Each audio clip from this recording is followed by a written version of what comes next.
That film, Knowing Your Enemy, really shows the CPA and even our officers as enemies of the state.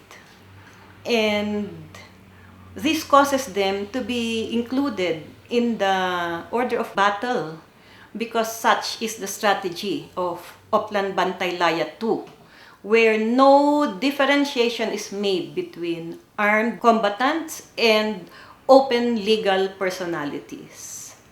In the past years, many of the CPA leaders have been killed.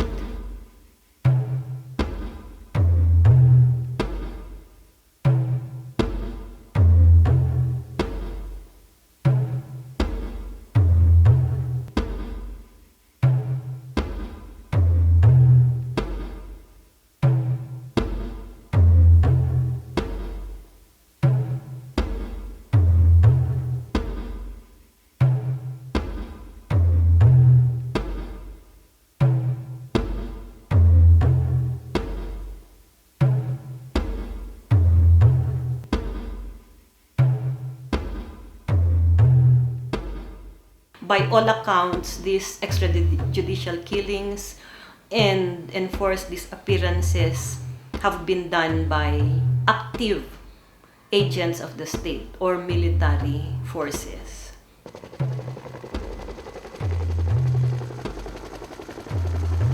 So the state brands us as the enemies. And we would like to show you what the Cordillera Peoples Alliance actually is, so that we are able to show who the actual enemies of the people are.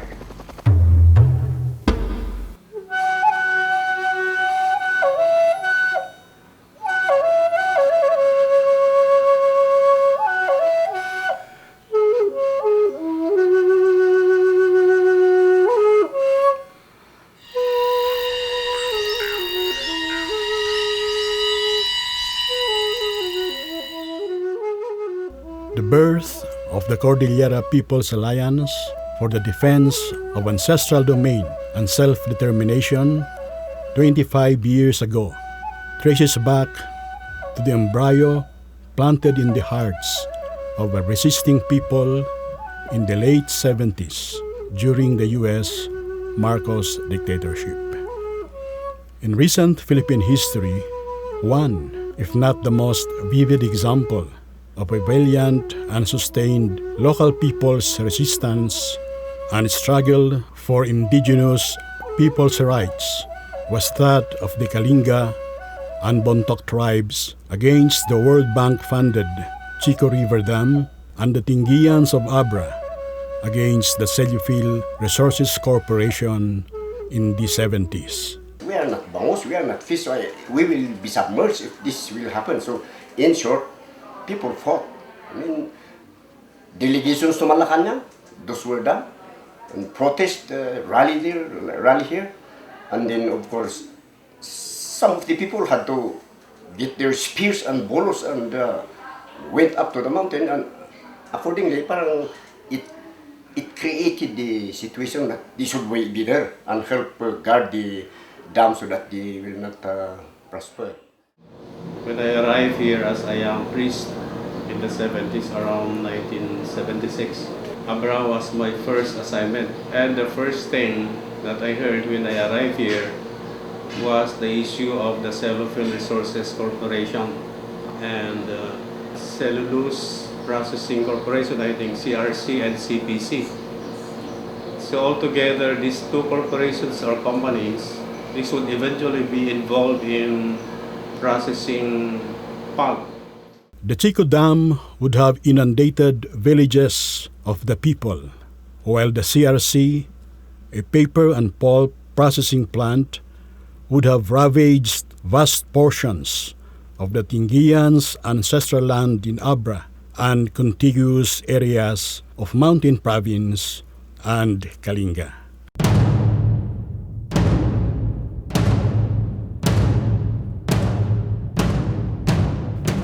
Amid state repression and outright military brutality, as in the case of the massacre of Tingians in Biao, Abra, and the hamleting of other villages. Leaders and warriors from these affected provinces came forward to register their community's desire to be left alone to chart their own course of development and defend their ancestral domain.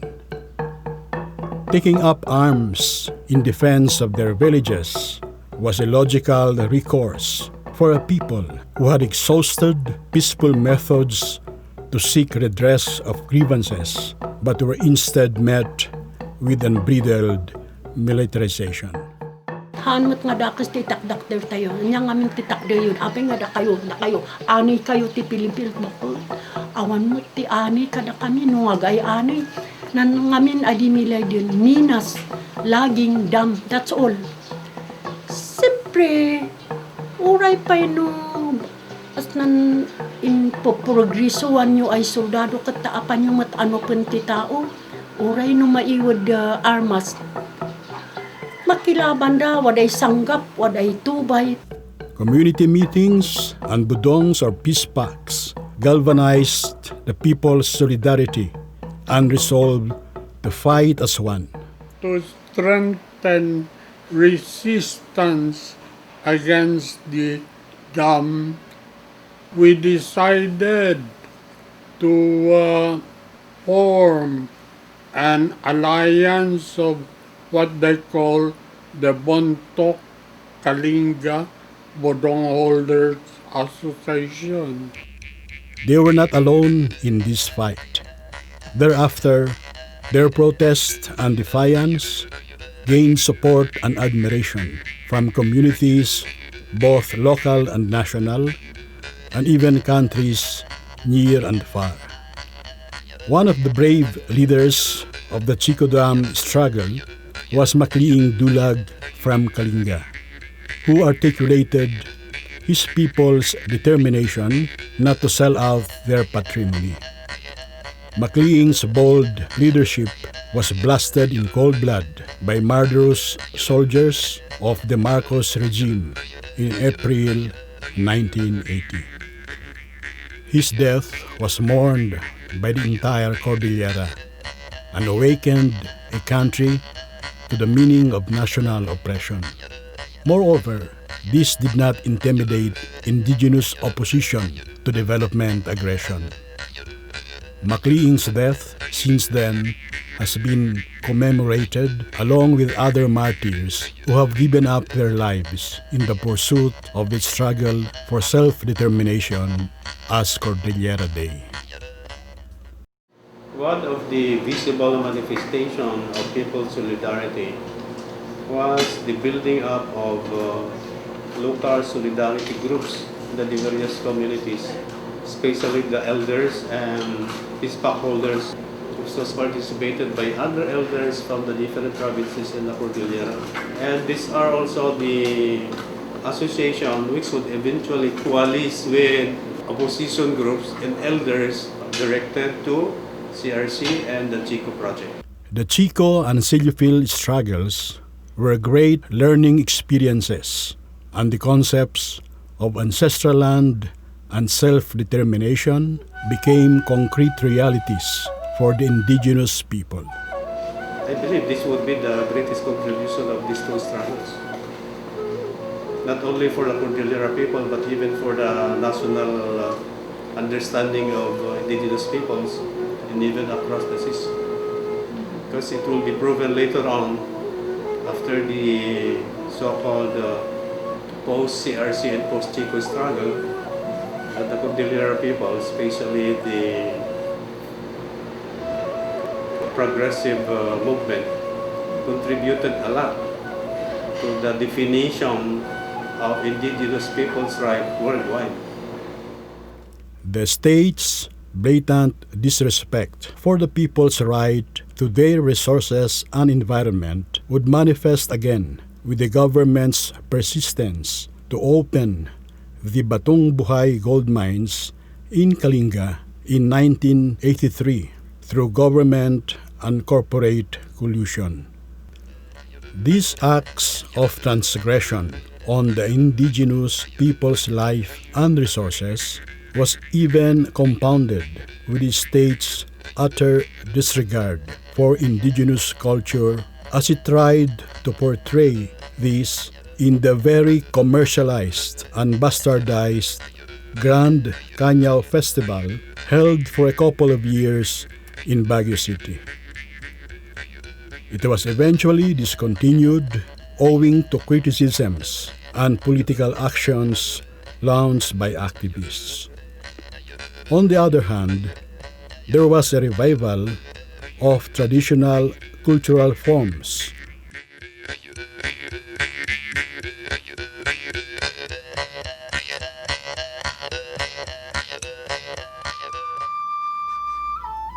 A growing number of people from all sectors, from all communities and provinces in the Cordillera were inspired by earlier struggles for the defense of ancestral domain and for self-determination. Organizations were being formed and were coordinating efforts for the recognition of their rights, tradition and culture, and against the growing threat to their land and life. In June 1984, more than 300 leaders and representatives from 27 organizations gathered in Bontoc Mountain Province to establish the Cordillera Peoples Alliance, or CPA. We agreed to set up the Cordillera Peoples Alliance for the defense of the ancestral domain and for self-determination. After only a year, CPA grew very fast. Many different organizations that we met and organized in the different provinces of the Cordillera, such that by the Second Congress in 1985, the CPA had more than doubled. Until 1986, the CPA frontlined various campaigns, such as the Campaign for Ancestral Land Rights, Anti-Militarization, Kaigorotan Unity, and Regional Autonomy as the form of self-determination. CPA's leadership guided the regional mass movement in all its education and organizing efforts to sharpen the concept of and deepen the understanding of national oppression and self-determination. The CPA was at the forefront of the anti-dictatorship struggle in the Cordillera. And when the dictator Marcos was ousted, the CPA celebrated along with the rest of the Filipino people. And we were invited to go to Malacanang to meet with the new president, President Cory Aquino. And there is that meeting in Malacanang where we presented, I think, 6 demands, among which were the cancellation of the Chico and the Celluphil projects and the Taloy Sur project, which had grabbed the lands of the Ibaloy in Taloy, and then the recognition of the right to self-determination and ancestral land, and also the participation of the people's organizations in the choice of officers in charge. Cory Aquino's pledge to grant these through the Constitutional Commission ended with an ominous non-CPA representation in the body that would have passed provisions on ancestral land and regional autonomy.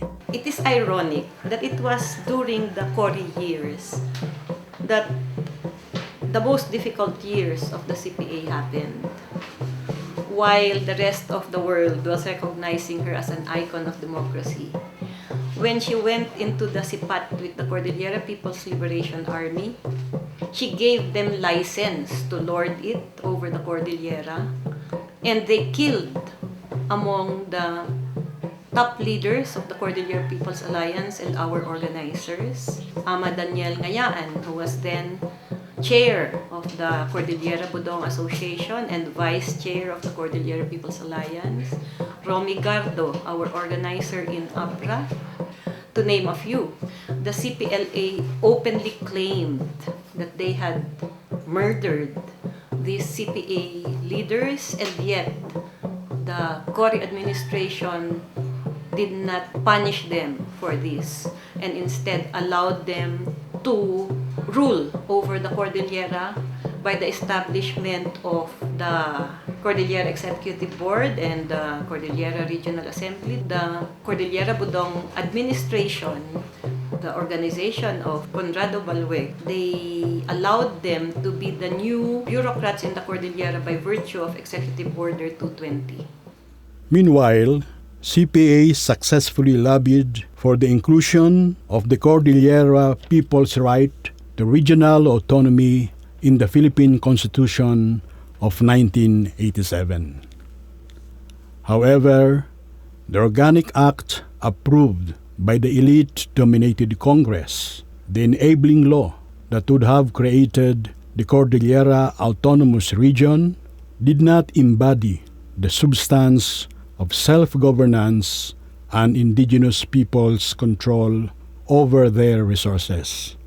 Thus, CPA called for its rejection, which was supported by the people during the referendum held on this law.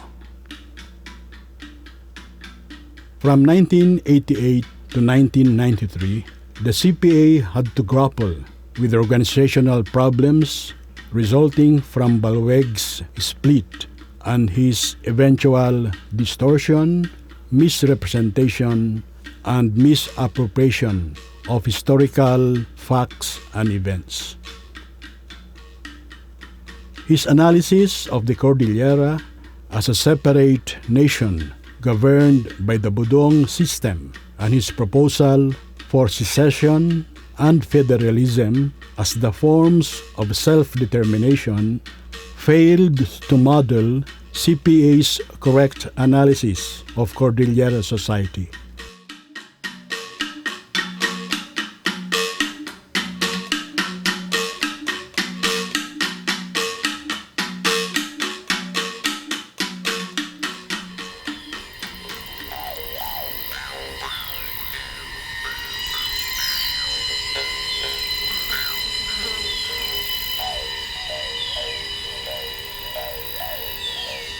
Adamot yung timatay nga kunada kita. Oposisyon na kita. Ani ti dagada kita. Sobre kan ti ani ti Pilipinas no antay nga patayon na kita. It was during these years that extrajudicial killings, the first round of extrajudicial killings against legitimate people's organizations happened. And it is sad to note that it happened during the Cory regime. Through all this, the CPA was steadfast in its belief that the mass movement will overcome the crisis and pursue its campaign for genuine regional autonomy despite a change in government leadership.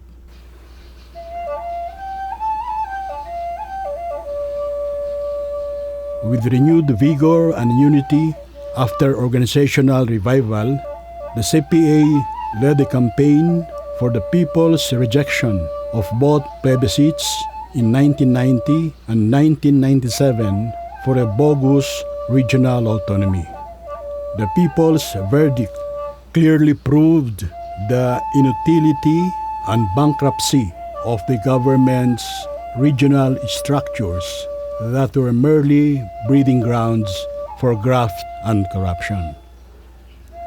In 2000, Congress abolished the CEB, CRA, CBAD due to lack of funds, not to mention the irrelevance these structures had rendered themselves. The CPA was vindicated in its staunch opposition to these bodies because their abolition proved that autonomy cannot be achieved merely through mechanical change. Meanwhile, in Benguet, restive Ibalois had been waging resistance for almost a decade, starting in 1988 against giant mining firms Benguet Corporation and Felix for their expansive and intensive underground mining operations. Having exhausted its limits, Benguet Corporation turned to above ground or open pit mining operations. This method was an outright devastation of the environment, not to mention the dispossession of the Ibaloy's land. 1986, imun una ti taga dito yung kasla nga nag-people power. Tapos iti kastakot masubli may dagi dyan ay pagtrabahuan, may pag-usukan ti umili, may iparparit ti Benguet Corporation. Sajay tinangrugyan no apay nga na-organize ti Dalisay Kamuti Miners Association. So, kadagi dyan nga panahon, madaman di dyan na umununa nga open pit dito na adansan nga nang lukat da iti umuna nga open pit iti ukab. Agmi am ta impasing ira nuntan ira dimaw alingay siya kwan siya sun si kami nuntan kwan siya siya developan bangat iman mana banda siya developan iman mantuan ira ni iskuidaan. Siyempre si Pangoy aliban makapian ni man kat say tutuod siya pian siya hota ma-develop dyan talagay dugad dyan maptang nam akiktot kami ta idinaw tanak siyang dyan sa man ay siya pa'y usto dyan consultation ira ni totoo alibon mo't gayam dyan building tuwan siya no di kat di binuldoser siya ima syuntong dyan sa man. Ella ella ella ella alay ella ella ella ella ella ella ella ella ella ella lay diway insinali kumaay.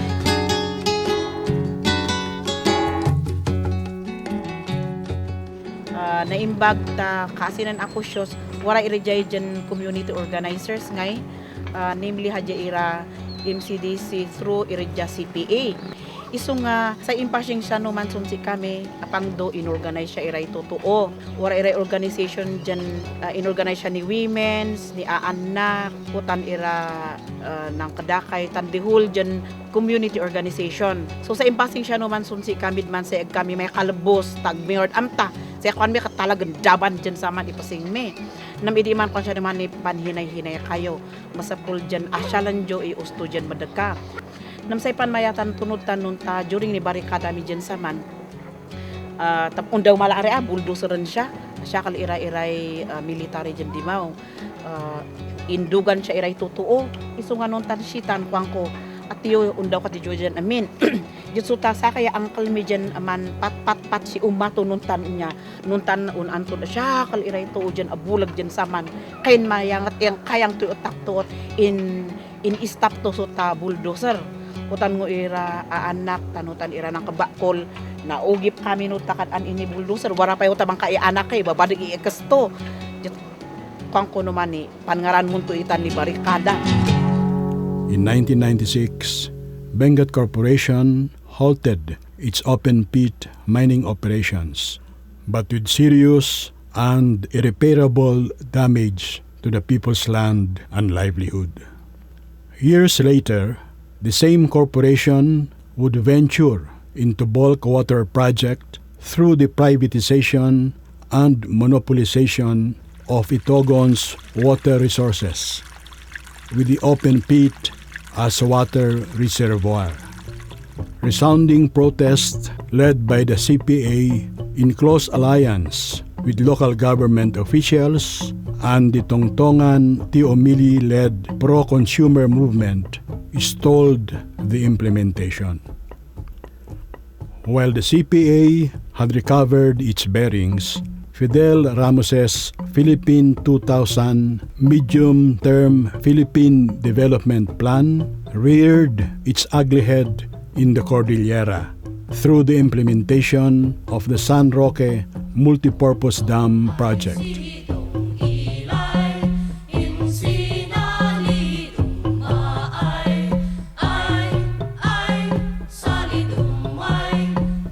Reminiscent of the anti-Chico Dam struggle, the Ibaloys who were to be affected put up a sustained resistance under the CPA leadership. Development came in the form of gargantuan funding from foreign banks and corporate interests with the facilitation of the national government and military backing through Ramoses Oplan Bitag 3 and 4. This aggression and repression clearly trampled on the Ibaloy people's right to self-determination. The dam project pushed through, inundating thousands of hectares of productive rice fields, displacing gold panners along the Agno River. To this day, the government pays millions of dollars monthly for the power from the San Roque Dam, which has been wreaking havoc every rainy season to lowland farms and villages.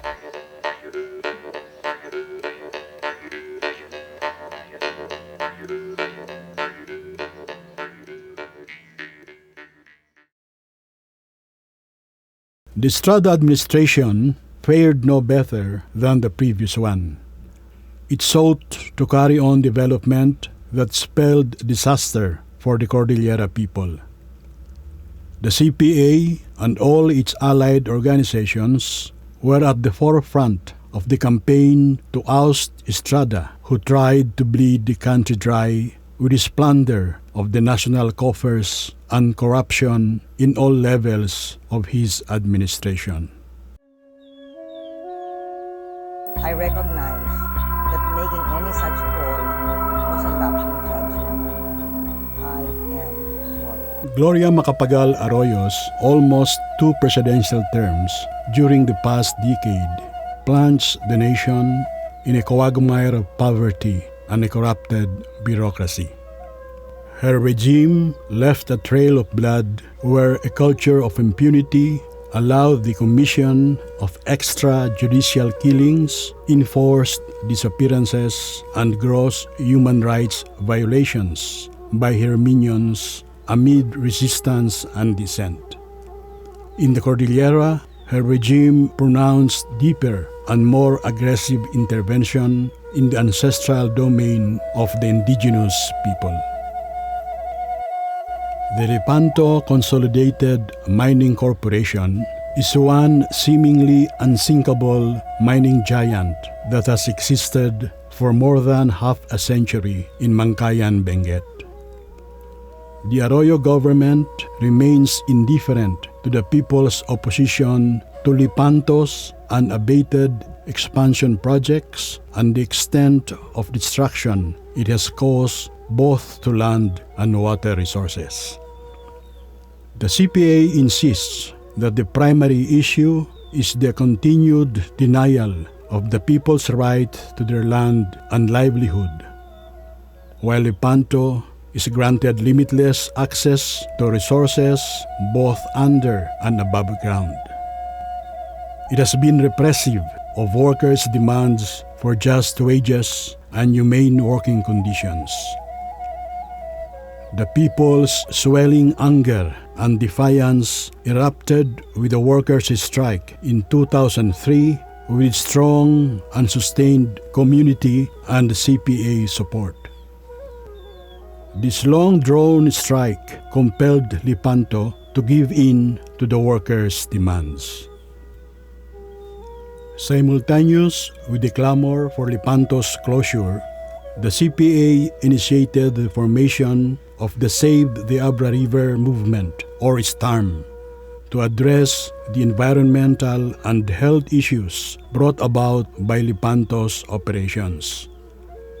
The magnitude of environmental destruction and health hazards had reached a downstream population and provinces, thus the need for CPA's vigilance and militant actions. The CPA's campaign for the defense of land, life, and resources continues to meet head-on the agents of development aggression and imperialist incursion in the region, which are facilitated by the Mining Act of 1995 and Arroyo's National Mineral Policy.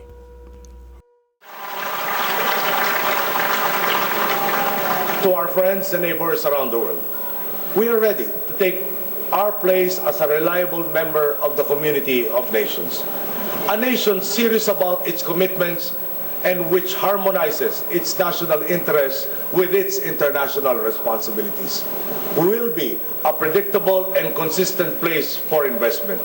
A nation where everyone will say it all works. With Benigno Aquino's assumption to power, the multinationals are poised to strike deep into the region as they have gotten the present administration's nod to further their exploitation of the region's mineral resources.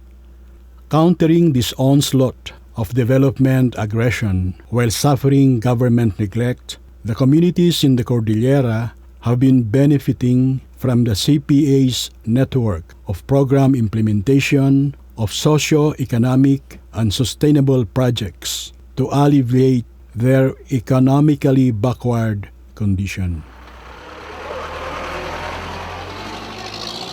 Ti connection ti MRDC kan ti CPA kat agtintinulong dagito ino kas ano nga mga ipaduras it kabibiyag iti umili. Ti MRDC may isang NGO nga implementar iti socio-economic projects nga no sa dino ket organisahan ti CPA dagito idang people's organization nga no sa dino ket isu ti mang implementaran met ti MRDC ti programa da. Kang runaan nga tultulungan ti MRDC ket dagito ida ada iti nasusulinat nga area ngano sa dino ket awan unay iti makmapan nga serbisyo magapo iti gobyerno. Tragito dati nang runa nga mga kasapulan iti daduma pay nga serbisyo nga itud ti MRDC. Kang runaan nga kasapulan ti umili iti Cordillera nga nasabsabat ti MRDC ket mainag iti irrigation nga mang padanom iti taltalon da. May kadwa pay ket ito'y makunkunang microhydro uno danom nga mang patara iti kiskisan. Dapat dagiti dadu makas iti footbridge depende iti pangkasapulan ti umili nga itid mutlang iti MRDC. CPA, through its Serve the People Brigade, promptly mobilizes its members and taps community volunteerism and support to deliver relief and rehabilitation assistance during times of calamities to areas least accessed by government. Since its formation, CPA has committed itself to establishing friendly and principled relations with overseas indigenous peoples organizations, advocate groups, and progressive individuals and institutions on issues related to the environment, on indigenous rights, anti-globalization efforts, and many more. Likewise, it actively participates in the annual sessions of the United Nations Permanent Forum on Indigenous Issues since the forum was established in 2001.